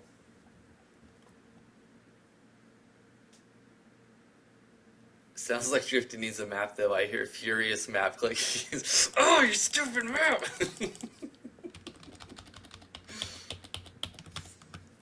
It's done, guys. This is the best map you could ever get. We have reached the pinnacle. A big square. Ace-Bright is great. I love Ace-Bright. I should use more Ace-Bright. I highly recommend Ace-Bright. I've done a lot of work with Ace-Bright. I haven't messed with tile sets in Ace-Bright. I only make, like, characters and stuff.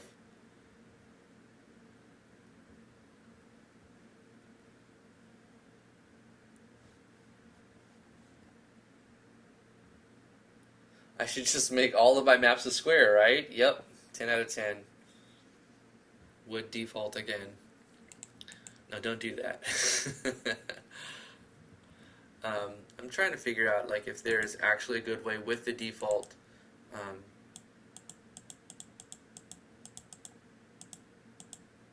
to make it cylindrical? No, circular. 1, 2, 3, 4 ridges.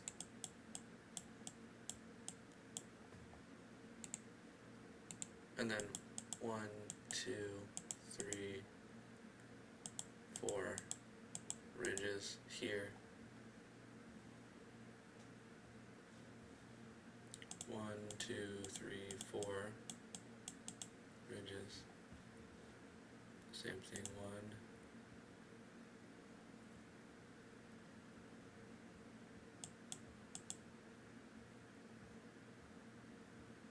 1, 2, 3, 4, so like this.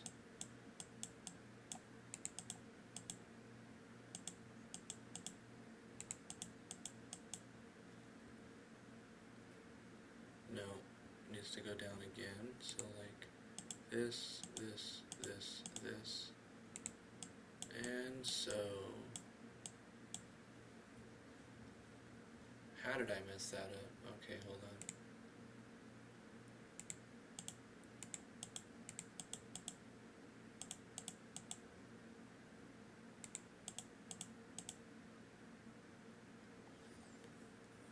I mean, that's kind of less circular. I mean, less square and more circular. Let's try 5 or 6. Yeah. Let's do like this, this, this, this, this, this.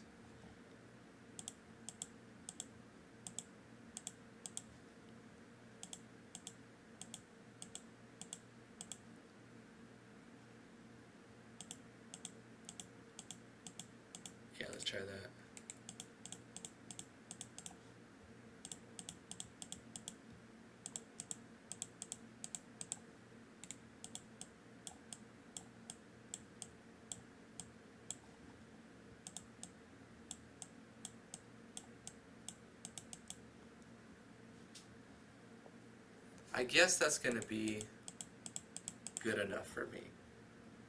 And then we'll do something like this.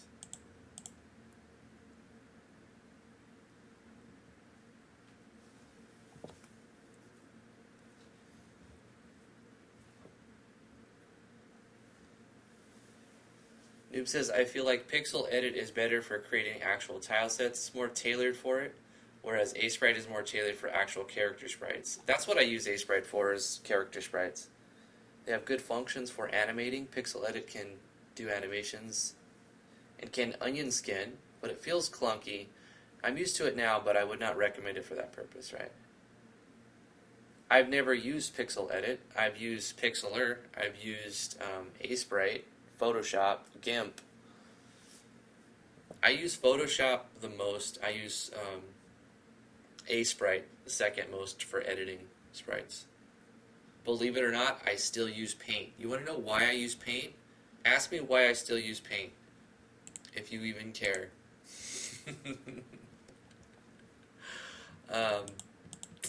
Alright, what else can I do to this map? Some cracks? Sure. That's always a sign of structural integrity when you see cracks. I still use Paint for a niche purpose. It's because when you print with Paint, it automatically resizes the print option to a full page. And some applications will do that, but most will just print the actual like pixel size resolution that you tell it to. So if it's not like perfectly the right size and resized, it will print like a small picture on the page, or like it'll cut off part of the picture. Paint will actually resize the picture so that it fits on the landscape or the portrait of the paper perfectly. And you know what's funny is it's made by Microsoft, right? But Microsoft's Photos also doesn't do it right. Photos doesn't print it right for me. But when you take pictures and you want to print them, if you put them in Paint and you print them from paint.exe, then it stretches them to fit on the paper perfectly. A little life hack.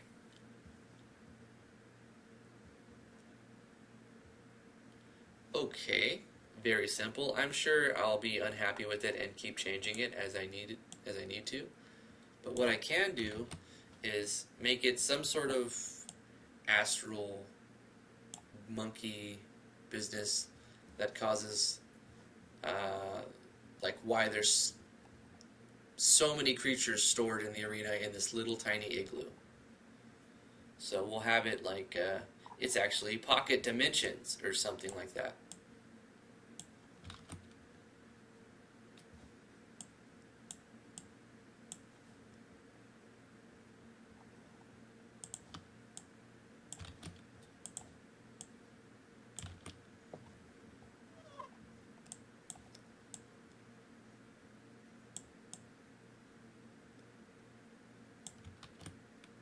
This gives us a little sense of depth, right?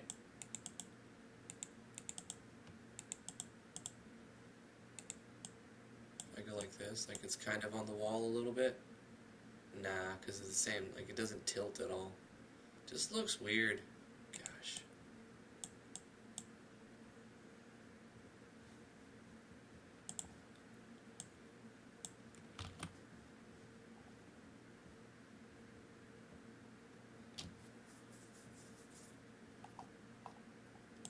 There we go, let's go with ice steps. I think they'll just work better.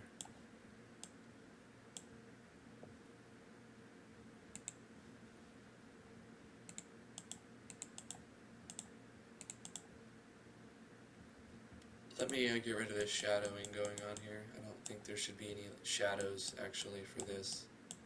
There's no shadows. No shadows necessary here. Because I'll just put on a Tarax lighting. Let's do the transfer events real quick. This is the basic structure, and we'll add stuff as needed. So let's do a quick transfer, new event. What I'll do is I want to keep this same format where we have a mini label, we have a map zoom, a weight, and then all of that stuff. So I'm going to copy this basically, and then change this location to be right here. Fade to white, direction down, okay.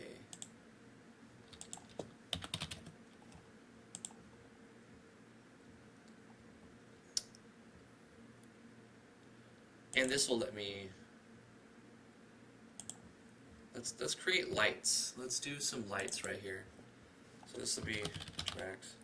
So we're gonna say light 400 hashtag. What color should we go with? Like a purple?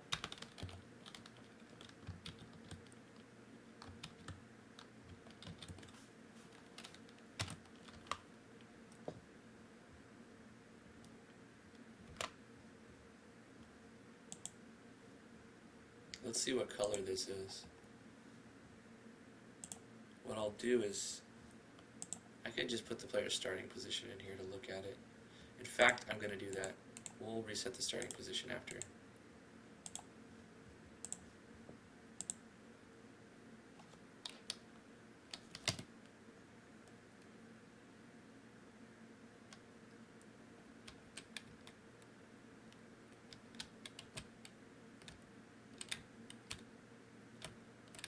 So it's like a green.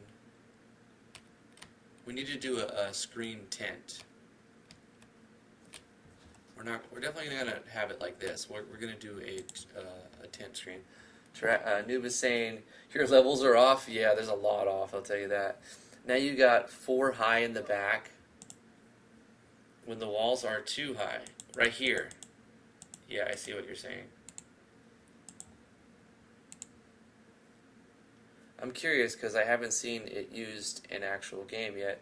Have you seen the Octopath style battle system used in your recent games? I use it in Natural Explorers. The steps imply 2 more levels.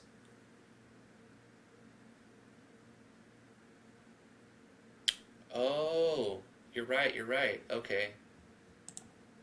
So, like, should I do this?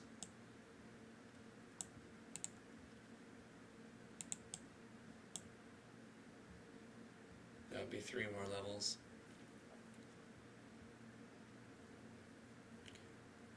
So it should be flat with the back wall. And then I'll have to, like, now no shadow. Right, yeah, let's get rid of that dang shadow.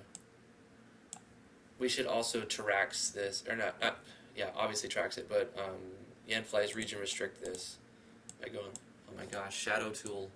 Could you stop trolling me, Shadow Tool? Okay, let's do this. So there's no walking on this area. Vincent says, oh crap, I just realized that this is Legend of Driftwood, not Natural Explorers.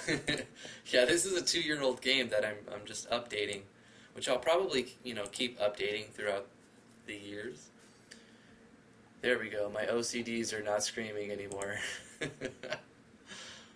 Okay, we'll move this event, change the colors. I'm going to stop guessing because it doesn't make sense. I'm going to go hex, color, codes, and then type in purple and bring this up, and I'm just gonna do one of these with my Windows key, Shift and S, and then I'll put it in Discord as a reference for later on, even when I close the page. I'll put it in code dump because it's essentially that's what it is. So you can see some colors, and there's your color codes. Also, if you didn't know, you can take pictures with Windows key, Shift and S, and Windows 10. Now you do. It's really awesome. You just press like Control V, and it pastes it in there, copies it to your clipboard. A neat little trick. So let's go with a violet, dark violet. So let's go with 940 OD3.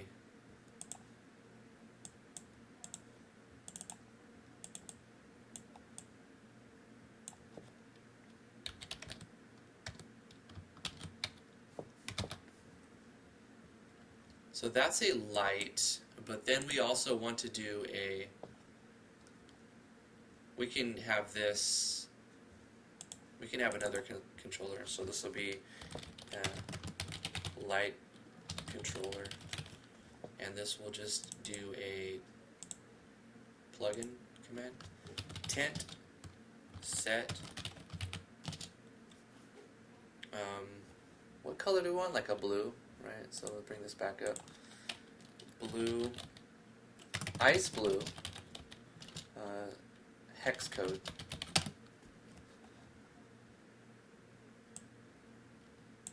It gave me one, so let's just do this and put that in there. Also, I need to make sure that I'm using it correctly. Tint set, no colon, just a thing. Okay, you don't have to put a colon there. It won't work with that. So we just do tint set, like so. And now when we enter in here, the entire map should glow instead of being like a black cave, darkness, and we should have a circle. Okay, that's not working right. I know why though. All we have to do is change this to be a parallel, and then turn this parallel, or auto run would work too. Just use an erase event so that it comes back, and when you leave the map, it runs the code, it disappears. When you leave the map and come back, it runs the code and disappears again. That's why we don't do a self switch, because we want it to happen every time. 99% of the time, it happens every time. So the player has a circle of light. The screen is tinted like a blue-ish glow. So what happens is we don't notice the purple glow very much on that event.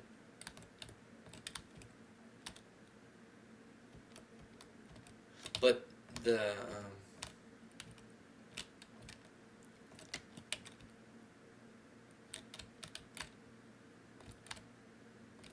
does it add any subtleties? Does it even work with that?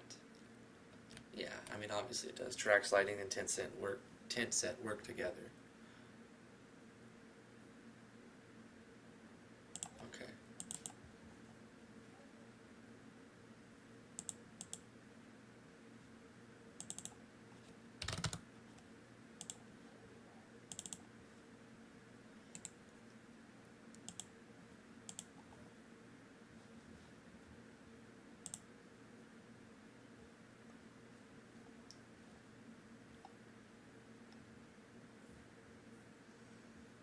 I mean, that color worked. That'll be fine. I'll change it later if I feel like it's something's up. Okay, so we've got a base map with some color. Now on this map, let me get this back up. Hello, Pikersy. But where's the player? The player is transparent. You're not going to start here. I'm just looking at the map. It's because in the opening cutscene, the player is transparent. I use a little trick. I move the player to move the camera. So the player moves with the events that are moving.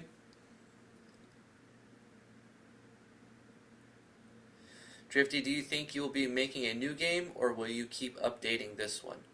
I'm working on 2 games right now.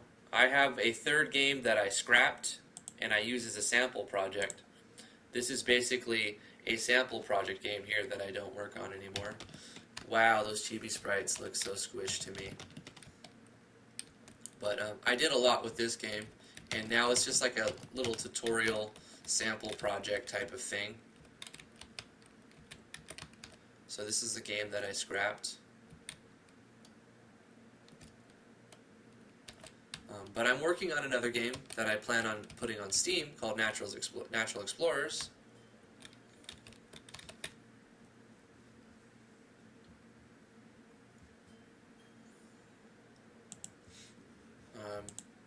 And I'm still working on that one.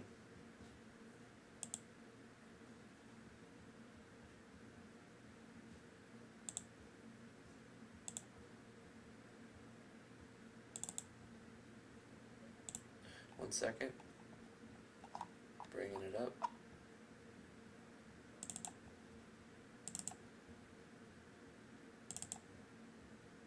To load multiple games or instances of the engine, all you have to do is go into the folder that you, first of all, you open up the engine, the first project you want to use with, like, you press play on Steam or you're in the XE, or you can go to game.rpg project and run that.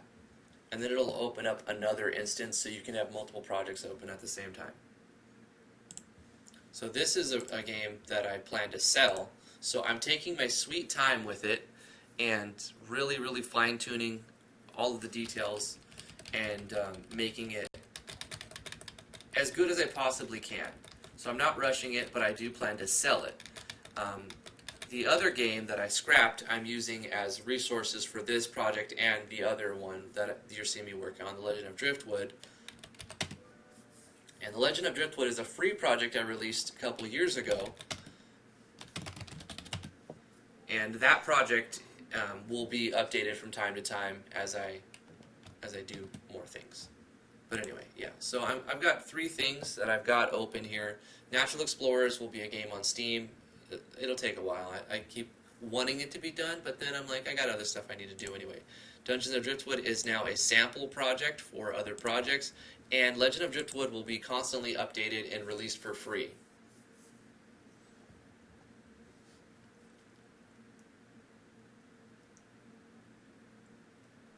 Skull Game says, why don't you make a game on a live stream like 2 hours, an entire game? That would be rather fun. So you mean start a new project and create and finish and upload a 2-hour game. So it'll be like a 2-hour challenge. Is that what you're saying? That sounds fun. It sounds hard. And it sounds like it's going to be a defaulty mess. But it does sound kind of fun, actually. Skull Games. I won't say that I won't do that, because I might do that at some point. In fact, we haven't done a competition this year. I've done a competition in 2016. No, wait. Is it 2016? It was either 2016 or 2017. And then I had another one in 2018. The Action Sequence Game Jam. I've done 2 game jams. So maybe we do a game jam this year. I'll talk about it on Discord. We do need to do a game jam sometime before the year's up for 2019. Or did I already do one for 2019? Was the Action Sequence 2019? That was 2018, wasn't it? I can't keep track anymore. I feel like it's time for another game jam. They're extremely work intensive though. Steam is rough, fam. Trolling is rampant, plus Epic Store saltiness. Oh yeah, for sure. That doesn't mean I'm not going to do it though. I'll put it up on itch, and I'll put it on Game Jolt or whatever, and I'll put it on Steam. Just when it's ready. 20 years from now. Not really. Alright. Let's transfer events. I got a map. I got to get this done. Let's transfer some events over. I wanted to get this at least started today, so I'm going to do that. We got the map done. Let me name this event. This is the Arena Distributore. So let's copy this. Arena Igloo. So we'll have this over here. The Arena Distributor. He needs a dude. We need to make a dude. The Arena Distributor is this guy. This is the guy. This is the one, the only Arena Distributor. That's probably not how you spell it, but you know, it doesn't really matter. Export. There you go. Damage character. Import this guy. Yep. Hold on. I beg to differ. It's actually there. There we go. Export it. Overwrite it. Do you want to overwrite? Yes. Okay. And the battler. Export. Do we need a battler for this guy? No. Do I need to save the settings? No. But it's so easy to do, and what if I come up with some idea and I'm like, oh, but I don't have any of these for my characters, but like, what if I just have them all, I have more resources, and it doesn't actually take up that much extra space. So I just kind of go throughout the process. Let's make all of them at once. Okay, that's one. what is the other? What do I need for the other? So that's the distributor. This is the Gearsmith, Arena Gearsmith. So let's go ahead and go like this. Copy this one. And then, bam, Arena Gearsmith. We need a dude for that dude. Or chick. Arena Gearsmith.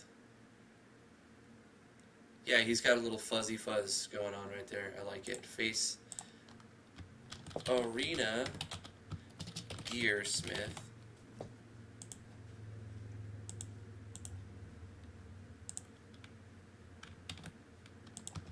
Arena Gearsmith. Let me copy that. Same time. Typing it over and over and over. Damage character. We will import that one. Okay, put that down, export with the same name, overwriting the existing. Got it, and the battler, export. Got him. Okay, save the settings. Nope, nope, nope. Nope. The Gearsmith, got him, okay. And then we've got one more, right? Or two more? One more and then something else. No, two more. Three more, but only two guys. So this is the Battlefield Medic. Why did I not use my name and note tags? Because I was lazy. Don't be lazy. Here's another one. This is, oops, this is the Battlefield Medic. So we need a guy for that, Battlefield Medic. Perfect, I love it. The face mask and the glasses, it really speaks doctor, you know? I'll call it Arena Medic, because now we have a theme. Copy. Export this, Arena Medic. Import the Arena Medic. Okay. Export. Overwrite. Battler, export, save the settings for the Arena Medic, and there we go. So we've got those, and now we will have the last one, the PMA Officer. What does that even stand for? Welcome to the Assignment Office. PMA Office, NIA. Yeah, I was very clear with all of my acronyms. I don't even know what I'm... PMA. What does PMA stand for? Private Monster Arena? Probably, something like that. It's a privately owned monster arena. Okay. But I do know that I set these up to work together. So if I copy this, go here, bang. I must have already stretched this sprite. Arena Actor A. Yeah, I did. The non-stretched sprites looks... The chibi sprites look so squished to me now that I'm used to seeing them all stretched. Okay, so I don't have to make one for this. The officer is already there. Okay. So let's assign the... Oh, no, wait. Before we assign the assets, we need to stretch them. So let's do that real quickly. Let's close this. Let's close this. Let's open up the ones that say Arena. So those three. And let's go ahead and stretch that. And close it. Stretch that. Close it. Stretch that. Close it. Okay, let's get their battlers just in case. I want to make it so that the player can kill all the NPCs in the game. Like all of them will actually have battlers.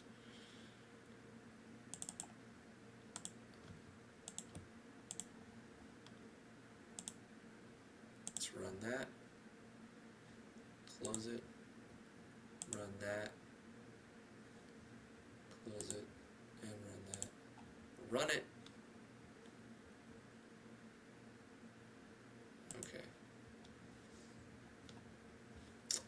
That'll do, pig. Let's go back to here. Assign these. The arena distributor. He doesn't need to be taking a step, he can just be standing there. And also for page 2.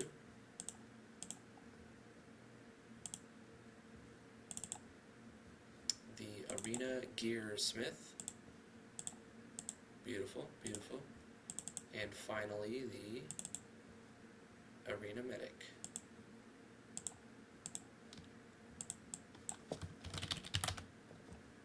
I'll change the name to here. Arena medic.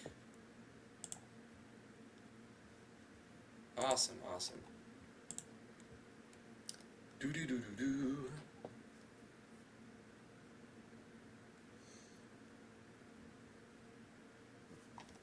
Alright, let's look at this in the game here.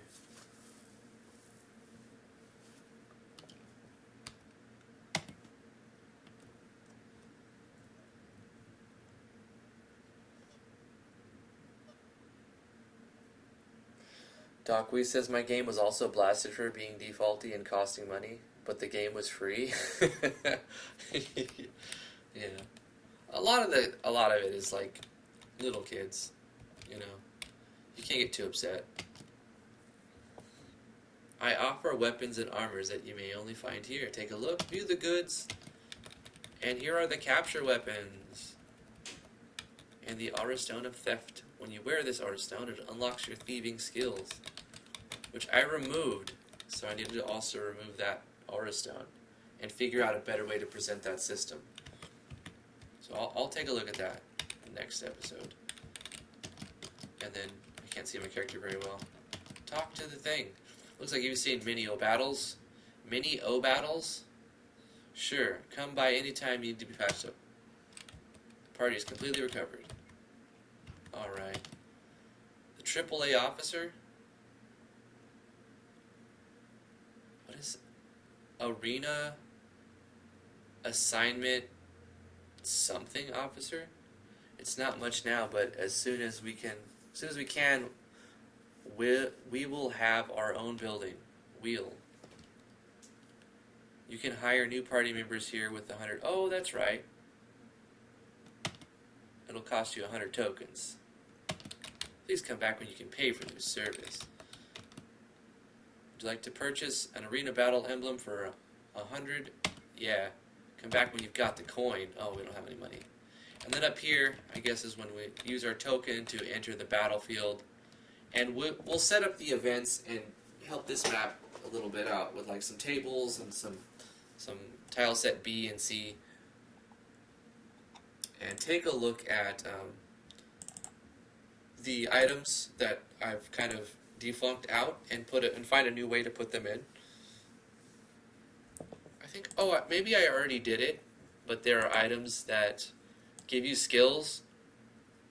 But you think by the time you get to it, you wouldn't be a low level, so it would be an equipment under armors. Do do do do do do do. Feels like summer. Thief gloves. Right, because I had an entire stealing system too that I took out. But I mean, it's still, the core is there and I can implement that. So by the time you get to the arena, you can get your capture weapons and then capture creatures and then fight them in the arena and then get tokens for that. And then when you fight enough the creatures, new battles unlock, and then the new battles will give you new, stronger creatures that have different drops. And also, you can hire new NPCs that you can create with the hiring system. So it's getting closer. Guys, I got to end the live stream now. It's getting closer to a release point where I can send out another update. What I'm going to do is take down the 1.2, 1.3 links so that you don't see these old versions on the website anymore. Also, whoever was working on the wikis for the game, I'll ask that you change the link once I give you better links, so that, because otherwise they're going to go to broken links once I update. This game will be for free, So you don't need to go download the old version. It sucks in comparison to the changes I've made. Um, it feels much different to me. Where like I'm still proud of the old version, but it's like I was saying at the beginning of this episode. By the time you get like your project closer to being done, you look back on the earlier stuff that you did, and you're like, I don't like it because I could do it so much better now. And you have this constant cycle of like, I don't want to use it because I could do it better now. But you keep working on it, and you have to kind of like, I'll take that and I'm going to release it. So that's what I did with it. I took that, what I wasn't fully happy with, and released it. I'm getting closer to something that I'm happy with releasing after a free project, and I'm really happy about that. Thank you guys for coming to the live stream. Thank you for showing up, all of the people who are backing me on Patreon. I have a Patreon. If you would like to support what I do, you can give this video a thumbs up, this live stream a thumbs up. That helps. Thumbs up my tutorials. I have 300 plus tutorials for RPG Maker stuff, and some other lower level tutorials for GMS2 as well. Thank you guys for coming. If you want to come hang out, I have a link in the description to all my things. The Discord is there if you want to come hang out and talk. And we'll see you guys tomorrow. I live stream Monday through Friday, 2 o'clock to 4 o'clock Eastern Standard Time. And I will not be live, I'll say this every day, on the 11th to the 13th. I'm not going to be home. I'm going to be out of town for cancer treatment. So I'll see you guys tomorrow. I'll be here live streaming 2 to 4 Eastern Standard Time. Love you guys very much. Mwah. Bye-bye.